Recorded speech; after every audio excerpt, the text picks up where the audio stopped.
আসসালামু আলাইকুম। শীতের মৌসুমে এখন বাজারে পাওয়া যাচ্ছে নতুন নতুন এই যে মটরশুঁটি।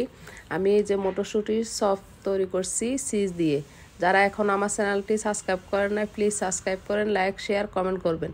দেখুন মটরশুঁটি নিয়েছি, পেঁয়াজ কুচি, কাঁচামরিচ, ধনিয়া পাতা আর লাগবে একটা স্বাদ মিশালি। এই মটরশুঁটির চপটা আপনারা চিজ দিয়ে তৈরি করবেন, খুবই অসাধারণ। দেখুন সামান্য একটু গোটা জিরা, হিমালয় পিঙ্ক সল্ট দিয়ে দিচ্ছি, 1 চামচ চিনি, এবার লাগবে গোলমরিচ, এই যে হাফ চা চামচ গোলমরিচ। আপনারা যে যেমন জাল খাবেন ওই পরিমাপে জালটা ব্যবহার করবেন। হাফ চা চামচ লাল মরিচের গুঁড়া দিয়ে দিচ্ছি, 2 চামচ কর্নফ্লাওয়ার, 2 চা চামচ চাউলের গুঁড়া। এগুলাকে দিয়ে ভালো করে আপনারা হাতের সাহায্যে এটাকে মাখিয়ে নেবেন। এই চপটা আপনারা বাচ্চাদের টিফিনে এবং বিকালের নাস্তা হিসাবেও ব্যবহার করতে পারবেন। প্লিজ যারা এখনও আমার চ্যানেলটি সাবস্ক্রাইব করে না প্লিজ সাবস্ক্রাইব করে দিন। দেখুন এই যে এগুলাকে ভালো করে যে এভাবে মাখিয়ে নিব। এটাকে আপনারা চিজ ছাড়াও এভাবে চপ তৈরি করতে পারবেন, আবার ভিতরে চিজ দিয়েও ভাজি করতে পারবেন। দেখুন একটা স্বাদ মিশিয়ে দিয়ে দিচ্ছি।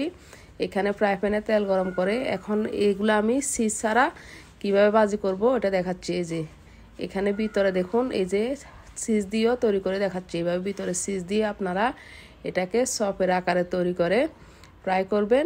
বাচ্চারা এটা খুব পছন্দ করবে, হেলদি একটা নাস্তা। দেখুন এই যে এরকম করে এটাকে লো হিটে একদম ভালো করে উল্টে পাল্টে ফ্রাই করতে হবে।